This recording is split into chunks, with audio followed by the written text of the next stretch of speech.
실례합니다. 누구시오? 전주에서 왔습니다. 한 가지 여쭤봐도 되겠습니까? 말해보시오. 나으리, 저희 아버지를 구해주십시오. 나는 평민이 어떻게 누굴 구한단 말이오? 아닙니다. 뭐가 아니라는 거야? 나으리는 평민이 아니십니다. 근거는? 옷은 평민이지만 등이 곧습니다. 누든 것을 보십니다. 평민의 눈이 아닙니다. 앉으시오. 그럼 도와주시겠습니까? 일단 이야기부터 들어보겠소. 야담 주막을 시청해주셔서 감사합니다. 제1장 셋이 합쳐도 머리 하나. 요즘 세상에 이런 말이 있지요. 팀플은 혼자 하는 거다. 모든 과제를 하면 결국 한 명이 다 하고, 회사에서 팀 프로젝트를 하면 결국 한 명이 다 하고, 심지어 가족 여행 계획도 결국 한 명이 다 한다는 그 말. 그런데 말씀드릴게요. 조선시대의 정반대인 삼형제가 있었습니다. 한 명이 다 하는 게 아니라 셋이 합쳐도 하나를 못하는 삼형제. 전라도 전주 땅. 윤만복이라는 농부에게는 아들이 셋 있었습니다. 장남 돌쇠, 차남 복돌, 막내 순돌. 돌쇠는 힘이 장사였습니다. 황소 2마리를 한 손에 잡아당길 수 있다는 소문이 있었습니다. 물론 소문이 조금 과장된 것이고, 실제로는 황소 1마리를 잡아당기다가 본인이 끌려간 적이 있었습니다. 복돌은 꾀가 많았습니다. 어떻게든 머리를 쓰려 했습니다. 문제는 그 꾀가 전부 역효과가 났다는 것입니다. 꾀를 낼 때마다 상황이 2배로 복잡해졌습니다. 순돌은 착했습니다. 너무 착해서 탈이었습니다. 싫다는 말을 못했습니다. 길에서 모르는 사람이 짐 좀 들어줘 하며 그 집 앞까지 들어다 주고 왔습니다. 한 번은 모르는 사람 이사를 도와주다가 저녁 늦게 돌아온 적도 있었습니다. 이 삼형제의 아버지 윤만복은 그런 아들들을 볼 때마다 하늘을 보며 중얼거렸습니다. 하늘이여, 내가 전생에 무슨 죄를 지었습니까? 그러자 하늘이 대답이라도 하듯 윤만복에게 진짜 큰 시련이 내려왔습니다. 고을 토호 강기풍이 윤만복의 땅이 원래 자기 것이라며 빼앗으려 한 것입니다. 그것도 모자라 윤만복이 강기풍의 곡식을 훔쳤다는 누명까지 씌웠습니다. 윤만복은 관아에 끌려갔습니다. 그리고 집에 남겨진 것은 참 형제뿐이었습니다. 여러분, 이것은 그 삼형제가 어떻게 아버지의 누명을 벗겼는지에 대한 이야기입니다. 머리는 없지만 마음은 있는 그 세 바보의 이야기입니다. 자, 야담 주막 문 엽니다. 오늘은 좀 웃으실 겁니다. 많이 웃으실 겁니다. 그러다가 나중엔 또 우실 겁니다. 늘 그렇듯이. 제2장 3형제의 일상. 형제가 얼마나 어리숙한지 알려면 이 형제들의 평범한 하루를 먼저 봐야 합니다. 어느 장날 아침이었습니다. 아버지 윤만복이 삼형제를 불렀습니다. 너희들 오늘 장에 나가서 곡식 5마리를 팔고 오너라. 받은 돈으로 소금이랑 된장 사오고. 예, 아버지. 삼형제가 씩씩하게 나섰습니다. 그런데 3명이 장에 가는 길에 이미 문제가 생겼습니다. 돌쇠가 곡식 자루를 들고 가다가 말했습니다. 야, 이거 무겁다. 복돌이 말했습니다. 형, 내가 꾀가 있어. 자루 하나를 나눠서 셋이 나눠 들면 안 무겁잖아. 순돌이 말했습니다. 그거 좋은 생각이다. 그래서 셋이 자루 하나를 나눠서 들었습니다. 그런데 자루를 셋이 들고 가다 보니 보폭이 안 맞아서 자루가 마구 흔들렸습니다. 흔들리다가 매듭이 풀렸습니다. 곡식 한 마리 길바닥에 쏟아졌습니다. 돌쇠가 말했습니다. 아이고. 복돌이 말했습니다. 괜찮아, 괜찮아. 주우면 되지. 셋이 쭈그려 앉아 곡식을 주었습니다. 그런데 순돌이 곡식을 줍다가 지나가는 닭을 봤습니다. 닭이 곡식을 쪼아 먹고 있었습니다. 순돌이 닭을 쫓으려고 손을 흔들었습니다. 그 바람에 이미 주워 담은 곡식이 또 쏟아졌습니다. 돌쇠가 말했습니다. 야, 복돌이 말했습니다. 형, 화내지 마. 내가 또 꾀가 있어. 닭을 잡아서 가져가면 곡식 값이랑 닭 값이랑 같이 받을 수 있잖아. 돌쇠가 고개를 끄덕였습니다. 그거 좋은 생각이다. 셋이 닭을 잡으러 뛰었습니다. 닭이 도망쳤습니다.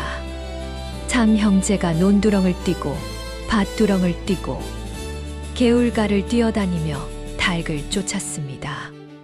결국 닭은 못 잡고 돌쇠는 논에 빠졌습니다. 복돌은 밭두렁에서 넘어졌습니다. 순돌은 닭을 쫓다가 모르는 집 마당까지 들어갔다가 그 집 주인 할머니한테 붙잡혀 마당을 쓸고 나왔습니다. 셋이 다시 모였을 때 돌쇠는 흙투성이, 복돌은 무릎이 까져 있고 순돌은 빗자루를 들고 있었습니다. 돌쇠가 말했습니다. 저 빗자루는 뭐냐? 할머니가 주셨어. 왜? 마당 쓸어줬다고. 할머니가 어떻게 갚겠냐고 하셔서 괜찮다고 했는데 그냥 빗자루를 주셨어. 복돌이 이 말을 짚었습니다. 야, 빗자루는 팔면 돈이 되잖아. 닭 잡으러 간 건 실패했지만 빗자루가 생겼으니 이득이다. 돌쇠가 고개를 끄덕였습니다. 그렇네. 순돌이 말했습니다. 근데 곡식이 얼마나 남았지? 셋이 자루를 열어봤습니다. 곡식이 절반으로 줄어 있었습니다. 아버지가 5마리를 가져가라 했는데 길에서 쏟고 닭이 먹고 논에 빠지는 동안 2말 반이 사라진 것이었습니다. 참 형제가 잠시 말이 없었습니다. 돌쇠가 말했습니다. 아버지한테 뭐라고 하지? 복돌이 말했습니다. 내가 꾀가 있어. 돌쇠와 순돌이 동시에 말했습니다. 됐어. 복돌이 억울하다는 얼굴을 했습니다.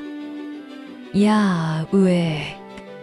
내 꾀는 항상 2배로 나빠지잖아. 이번엔 진짜야. 됐다고. 참 형제는 결국 장에 나갔어.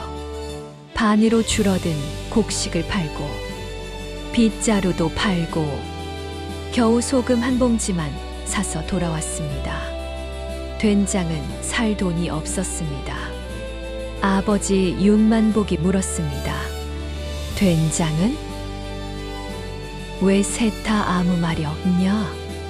참 형제가 동시에 다른 곳을 봤습니다. 윤만복이 하늘을 봤습니다. 하늘이여. 그것이 윤만복의 일상이었습니다. 그런데 윤만복은 이상하게도 삼 형제한테 크게 화를 낸 적이 없었습니다. 한 번은 이웃이 물었습니다. 만복 씨, 저 아들 셋 때문에 속 안 터져요? 윤만복이 웃었습니다. 터지지요. 날마다. 근데 왜 안 혼내요? 저 셋이 나쁜 마음으로 한 짓이 하나도 없어요. 전부 잘 해보려다가 망가진 거예요. 그게 더 답답하지 않아요? 답답하지요. 근데 나쁘지는 않아요. 이웃이 고개를 갸웃했습니다. 그 차이가 뭐예요? 나쁜 마음은 고쳐도 또 나쁜 짓을 해요. 근데 착한 마음은 실수를 해도 결국 좋은 쪽으로 가게 돼 있거든요. 이웃은 그 말을 듣고 한동안 말이 없었습니다. 그리고 이렇게 말했습니다. 만복 씨, 당신이 진짜 현명한 사람이요. 윤만복이 웃었습니다. 현명하면 뭐해요? 저 셋 아버지인데. 그 윤만복에게 시련이 닥친 것은 그해 가을이었습니다. 제3장 강기풍이라는 자. 전주 고을에서 강기풍이라는 토호가 가장 무서운 이유는 한 가지였습니다. 돈이 많아서가 아니었습니다. 권력이 있어서가 아니었습니다. 약점을 모으는데 천재였습니다. 이 고을에서 누가 빚이 있는지, 누가 몰래 딴짓을 하는지, 누가 과거에 무슨 일을 했는지 강기풍은 다 알고 있었습니다. 그리고 그것을 아주 교묘하게 이용했습니다. 직접 협박하지 않았습니다. 그냥 슬쩍 내비쳤습니다. 아, 그 사람? 예전에 그런 일이 있었다더만. 그 집이 빚이 좀 있다지요? 딱하게. 이런 식으로 말을 흘리면 상대방은 알아서 강기풍의 말을 들었습니다. 윤만복의 밭은 강기풍이 오래전부터 눈독을 들여온 땅이었습니다. 전주 장터 바로 옆 기름진 밭이었습니다. 강기풍은 그 밭을 가지려고 몇 년째 기회를 노리고 있었습니다. 그러다가 그해 가을, 드디어 기회가 왔다고 생각했습니다. 강기풍의 곳간에서 곡식이 없어졌습니다. 정확히는 강기풍이 없어졌다고 주장한 것이었습니다. 그리고 그 도둑이 윤만복이라고 고발했습니다. 이유는 간단했습니다.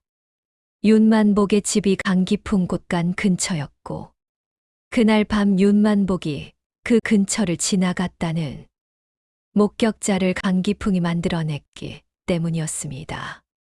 목격자는 강기풍에게 빚을 진 사람이었습니다. 윤만복은 관아에 끌려갔습니다. 이 고을원님은 강기풍과 친분이 있는 인물이었습니다. 정확히는 강기풍에게 꽤 많은 돈을 빌린 인물이었습니다. 원님은 윤만복을 신문했지만 처음부터 결론이 정해져 있는 신문이었습니다.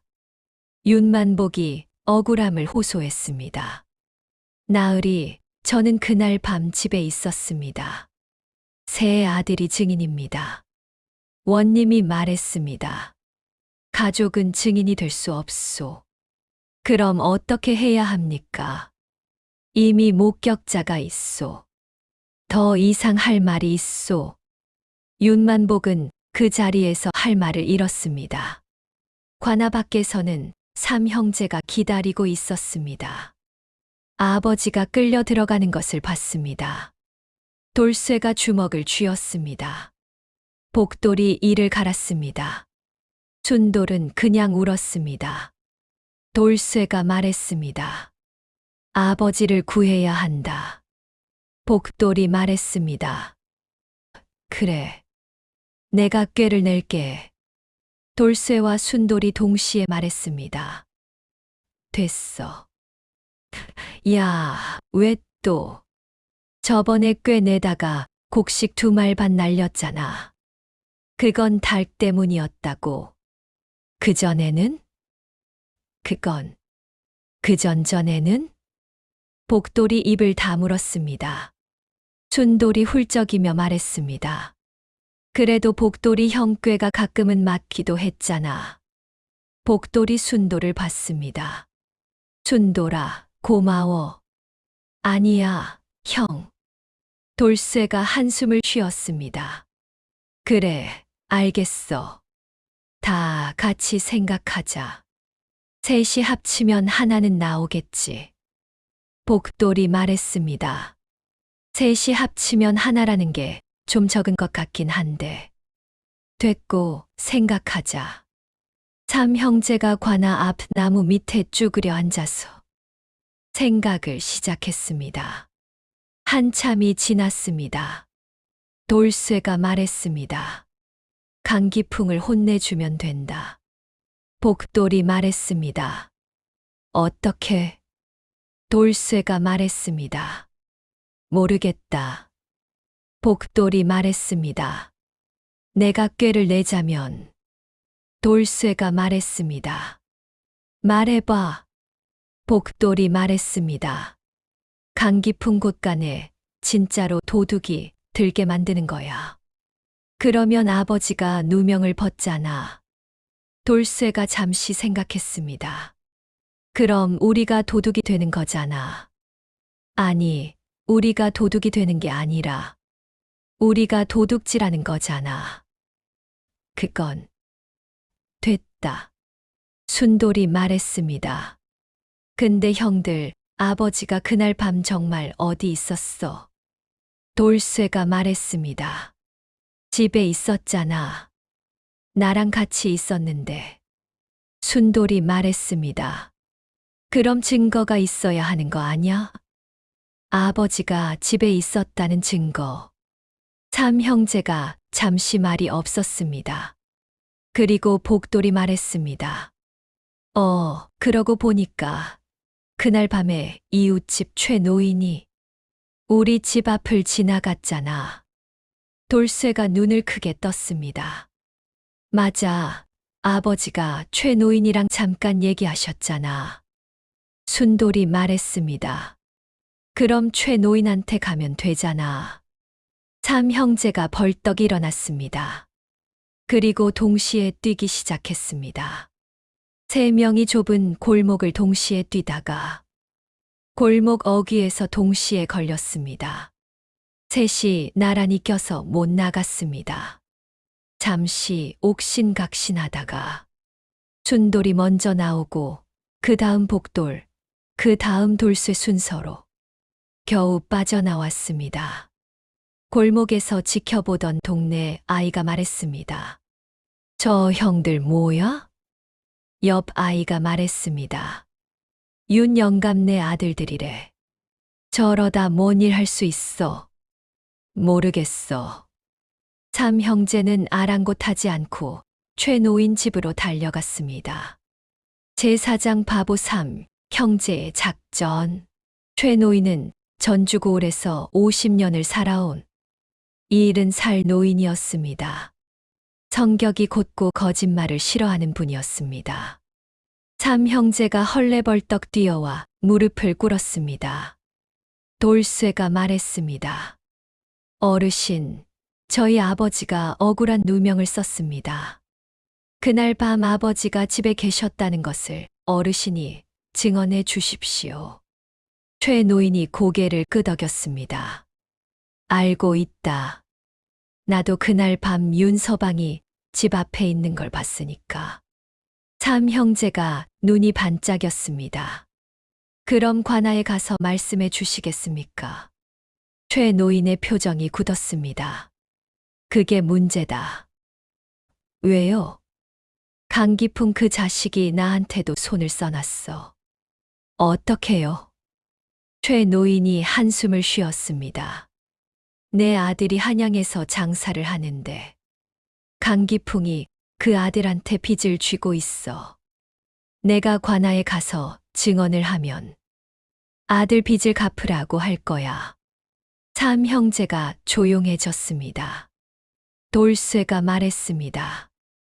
얼마예요, 빚이? 30냥이야. 삼형제가 서로 얼굴을 봤습니다. 30냥. 그 돈이 없었습니다. 그 돈을 모으려면 삼형제가 가진 것을 다 팔아도 모자랄 것 같았습니다. 최 노인이 말했습니다. 너희 마음은 고맙다. 근데 30냥은 쉬운 돈이 아니야. 복돌이 말했습니다. 어르신, 일주일만 기다려 주십시오. 최 노인이 눈을 크게 떴습니다. 일주일 안에 30냥을 어디서 구하려고? 복돌이 말했습니다. 제가 꾀가 있습니다. 돌쇠와 순돌이 동시에 말했습니다. 됐어. 복돌이 소리를 질렀습니다. 야, 이번엔 진짜 좋은 꾀야. 무슨 꾀요? 복돌이 말했습니다. 전주 장터에서 3일 동안 일을 해서 돈을 모으는 거야. 돌쇠가 말했습니다. 그게 꾀요? 당연하지. 꾀가 아니라 그냥 일하는 거잖아. 꾀 없이 일하는 것도 꾀야. 돌쇠가 잠시 생각했습니다. 그건 좀 말이 되네. 최 노인이 웃었습니다. 그래, 일주일 기다려보마. 근데 30냥은 쉽지 않다. 삼 형제가 고개를 끄덕였습니다. 알겠습니다. 해보겠습니다. 그리고 삼 형제의 전주 장터 노동이 시작되었습니다. 돌쇠는 힘을 썼습니다. 장터에서 짐을 나르는 일을 했습니다. 돌쇠가 짐을 드는 것을 본 장터 상인들이 입을 벌렸습니다. 저 사람 한 번에 10자루를 드네. 저게 사람이야, 황소야. 돌쇠는 하루에 장정 셋이 할 일을 혼자 했습니다. 대신 가끔 길을 못 찾아서 같은 곳을 2번 가기도 했습니다. 어이, 거기 아까 갖다 놨잖아. 맞다. 그래도 하루에 5냥씩은 벌었습니다. 복돌은 꾀를 썼습니다. 장터에서 물건을 중간에서 연결해 주는 일을 하려 했습니다. 이 물건 저 사람한테 팔면 더 비싸게 받을 수 있소. 내가 연결해 드릴 테니 조금만 주시오. 첫 번째 시도에서는 잘 됐습니다. 2번째 시도에서 복돌이 실수를 했습니다. 물건 값을 잘못 계산했어서 중간에서 오히려 돈을 물어주는 상황이 되었습니다. 아, 잠깐만요. 제가 다시 계산해 보면 됐어요. 그냥 돈 물어내요. 결국 복돌은 이틀 동안 번 돈과 물어준 돈이 비슷했습니다. 그래도 빈손은 아니었습니다. 춘돌은 착함을 썼습니다. 장터에서 무거운 짐을 든 할머니, 할아버지를 도와드렸습니다. 처음엔 그냥 도와드렸습니다. 그랬더니 돈을 주시는 분들이 생겼습니다. 고마워서 그러는 거야. 괜찮습니다.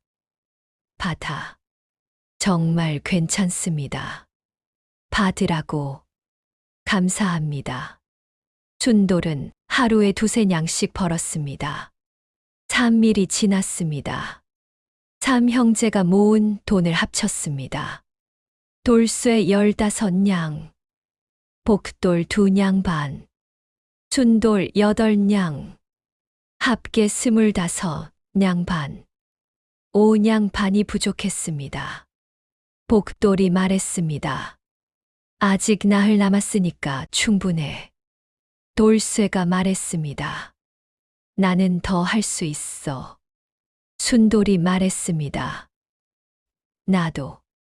그런데 그날 저녁, 강기풍의 하인이 삼 형제를 찾아왔습니다. 너희들, 우리 주인 어른이 하실 말씀이 있다고 오라 하신다. 삼 형제가 서로 얼굴을 봤습니다. 복돌이 작은 소리로 말했습니다. 눈치챈 거 아니야? 돌쇠가 말했습니다. 가보자. 강기풍은 기름진 얼굴로 삼 형제를 맞았습니다. 너희들 장터에서 열심히 일하더구나. 예.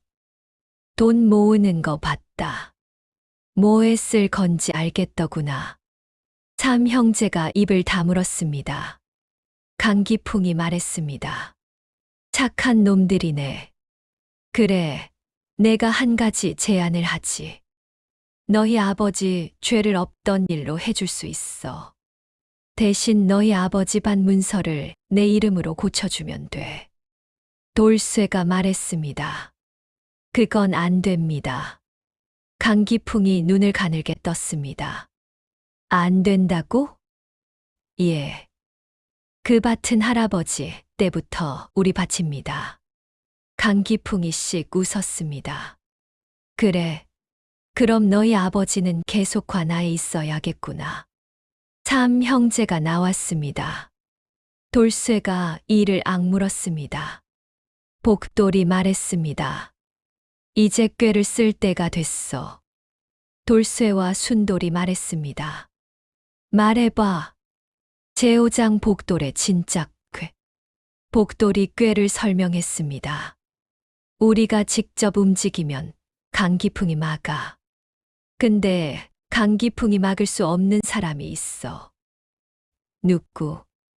암행어사. 돌쇠가 눈을 크게 떴습니다. 암행어사를 우리가 어떻게 불러? 부르는 게 아니야. 찾아가는 거야.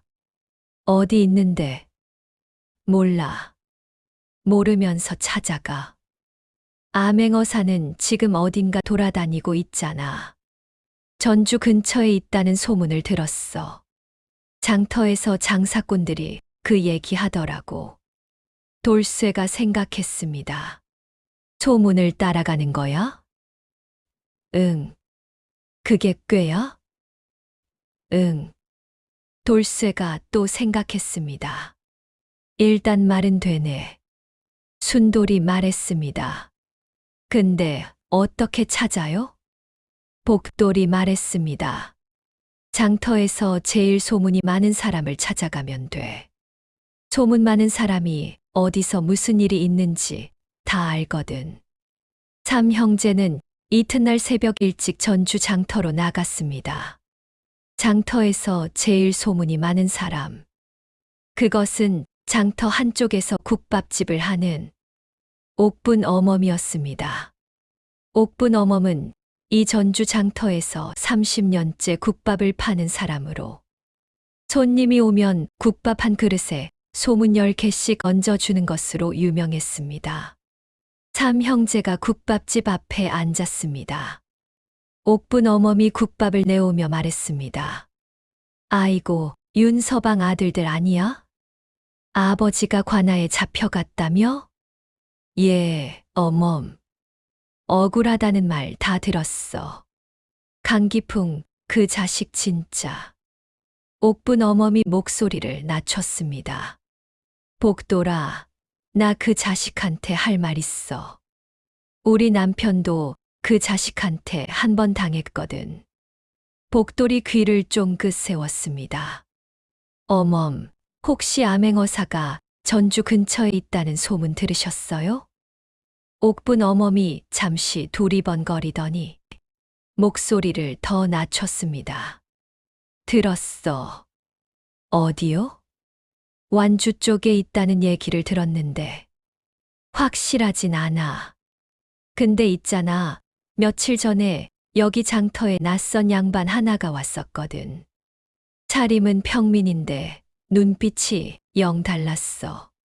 그 양반이 국밥 먹으면서 이것저것 물어보더라고. 강기풍 얘기도 물어보고. 복돌이 눈을 빛냈습니다. 그 양반이 어디로 갔어요? 남쪽으로 갔어. 삼내 쪽으로. 복돌이 돌쇠와 순돌을 봤습니다. 가자. 돌쇠가 말했습니다. 국밥은? 먹고 가자. 삼 형제는 국밥을 후루룩 먹고 삼내로 향했습니다. 삼내까지는 반나절 거리였습니다. 가는 길에 복돌이 말했습니다. 찾아서 어떻게 말할 건지 생각해야 해. 돌쇠가 말했습니다. 그냥 사실대로 말하면 되잖아. 근데 암행어사가 우리 말을 믿을까? 순돌이 말했습니다. 우리가 거짓말을 하는 것 같아 보이지 않으면 믿겠지. 복돌이 말했습니다. 우리가 거짓말을 할 수 있는 머리가 아니라는 걸 알면 믿겠지. 돌쇠가 말했습니다. 그거 칭찬이야, 욕이야? 복돌이 말했습니다. 칭찬이야. 어떻게? 머리가 없어서 순수하다는 뜻이잖아. 돌쇠가 생각했습니다. 그게 칭찬이야? 응. 고마워. 삼내에 도착했습니다. 참 형제는 마을을 돌아다니며 낯선 양반을 찾았습니다. 그런데 마을 사람들이 낯선 양반에 대해 전혀 모른다고 했습니다. 복돌이 생각했습니다. 암행어사는 숨어 다니는 사람이었습니다. 눈에 띄지 않으려 할 것이었습니다. 그렇다면 어디에 있을까? 복돌이 말했습니다. 주막. 돌쇠가 말했습니다. 왜 주막? 숨어서 소문 듣기 가장 좋은 곳이잖아. 참 형제가 삼내 주막으로 갔습니다. 주막에 들어서자 구석 자리에 낯선 남자가 혼자 앉아 있었습니다. 차림은 허름했지만 등이 곧게 펴져 있었습니다. 술을 마시는 척하면서 주막 안을 살피는 눈빛이었습니다. 복돌이 작은 소리로 말했습니다. 저 사람이야. 돌쇠가 말했습니다. 어떻게 알아? 눈빛이 달라. 눈빛이 어때? 옥분 어멈이 말한 것처럼 차림은 평민인데 눈빛이 달라. 참 형제가 그 남자 앞으로 걸어갔습니다. 남자가 고개를 들었습니다. 복돌이 무릎을 꿇었습니다. 나으리, 저희 아버지를 구해 주십시오. 주막 안이 조용해졌습니다. 남자가 복돌을 바라봤습니다. 누구요? 전주 고을 윤만복의 아들들입니다. 아버지가 강기풍이라는 토호에게 억울한 누명을 썼습니다. 남자가 말했습니다. 나를 왜 암행어사라고 생각하오? 복돌이 말했습니다. 차림은 평민인데 등이 곧고 술을 마시는 척하면서 사람을 보고 계십니다. 그리고 전주 장터에서 강기풍에 대해 물어보셨다고 들었습니다. 남자가 잠시 복돌을 바라봤습니다. 그리고 말했습니다. 앉으시오. 제6장 강기풍의 마지막 날. 암행어사 이름은 송한결이었습니다. 35의 젊은 어사였는데 전라도 일대 토호들의 비리를 조사하러 내려온 참이었습니다. 그리고 강기풍은 이미 송한결의 조사 목록에 올라 있었습니다. 참 형제의 이야기를 듣고 난 뒤 송한결이 말했습니다. 강기풍에게 피해를 입은 사람이 너희 아버지만이 아니오. 이 전주 고을에서 강기풍이 토지를 빼앗고 누명을 씌운 사건이 여러 건이오. 복돌이 말했습니다. 그럼 아버지를 구할 수 있습니까? 송한결이 말했습니다. 구할 수 있소. 다만 한 가지 필요한 것이 있소. 무엇입니까? 최 노인의 증언이요. 그날 밤 너희 아버지를 직접 봤다는 사람이 있어야 관아에서 원님이 사건을 다시 볼 명분이 생기오. 복돌이 말했습니다. 최 노인은 강기풍에게 아들 빚이 잡혀 있어서 망설이고 있습니다. 얼마요? 30냥입니다. 송한결이 말했습니다. 그건 내가 처리하겠소. 강기풍의 불법 고리채 빈 문서는 모두 무효가 될 것이오. 참 형제가 눈을 크게 떴습니다. 순돌이 말했습니다. 진짜요? 진짜요. 순돌이 울 것 같은 얼굴이 되었습니다. 돌쇠가 순돌 어깨를 잡았습니다. 울지 마. 울고 싶은데. 참아. 응. 이틀 뒤 전주 관아 앞에서 큰 일이 벌어졌습니다. 암행어사 송한결이 출두했습니다. 어사 출두 소리에 관아가 발칵 뒤집혔습니다. 원님이 뛰어나왔다가 어사 마패를 보고 굳어버렸습니다. 강기풍은 그때 관아 근처에 있다가 어사 출두 소리를 듣고 도망치려 했습니다. 그런데 돌쇠가 강기풍 앞에 서 있었습니다. 강기풍이 말했습니다. 비켜라. 돌쇠가 말했습니다. 안 비킵니다. 내가 누군지 알아? 압니다. 그래도 안 비켜. 예. 강기풍이 밀치려 했습니다. 돌쇠는 꼼짝도 하지 않았습니다. 황소도 끌어당기는 힘이었습니다. 강기풍이 밀다가 오히려 튕겨나왔습니다. 포졸들이 달려와 강기풍을 잡아들였습니다. 관아 마당에서 신문이 시작되었습니다. 최 노인이 나와서 증언했습니다. 그날 밤 윤만복은 자기 집 앞에 있었소. 나와 잠깐 얘기를 나눴소. 그 시각에 강기풍 곳간에서 훔쳤다는 것은 불가능하오. 강기풍이 내세운 목격자는 거짓 증언을 했다는 것이 밝혀졌습니다.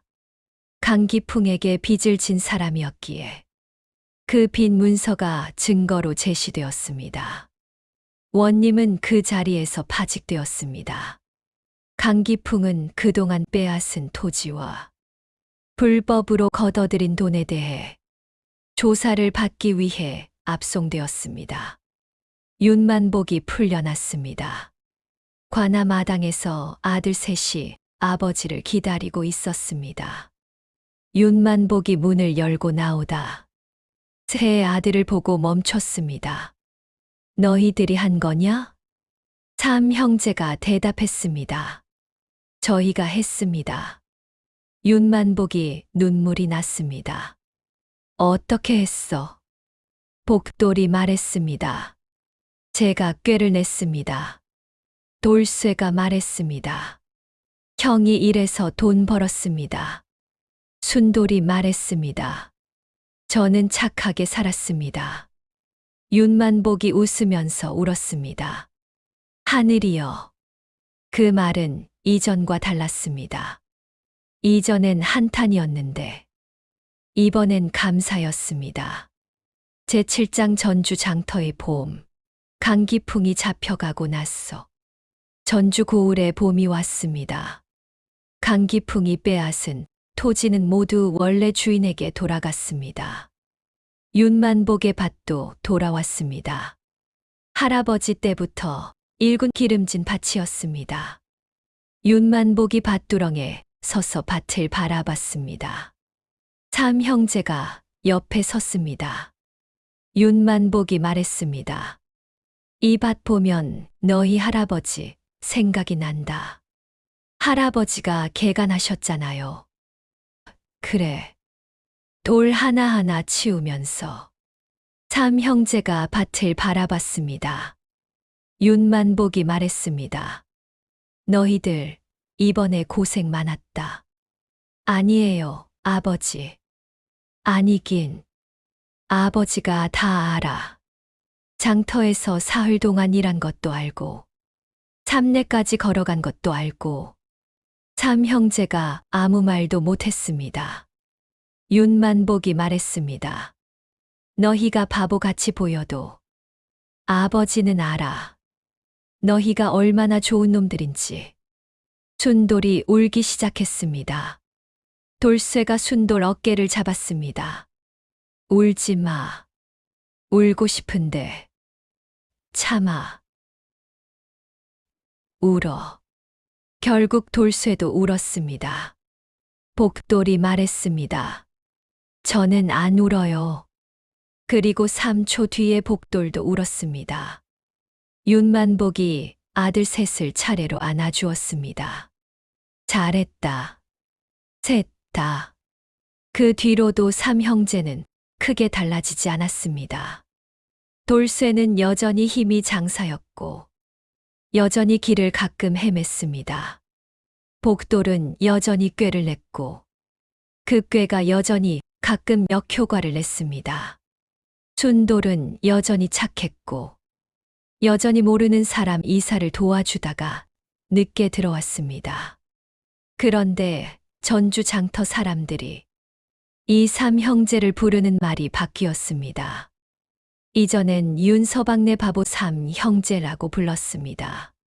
그런데 강기풍 사건 이후로는 달리 불렀습니다. 윤서방네 삼 형제. 바보라는 말이 빠졌습니다. 어떤 사람이 물었습니다. 왜 이제 바보라고 안 해요? 대답한 사람이 말했습니다. 바보가 아버지 구했잖아요.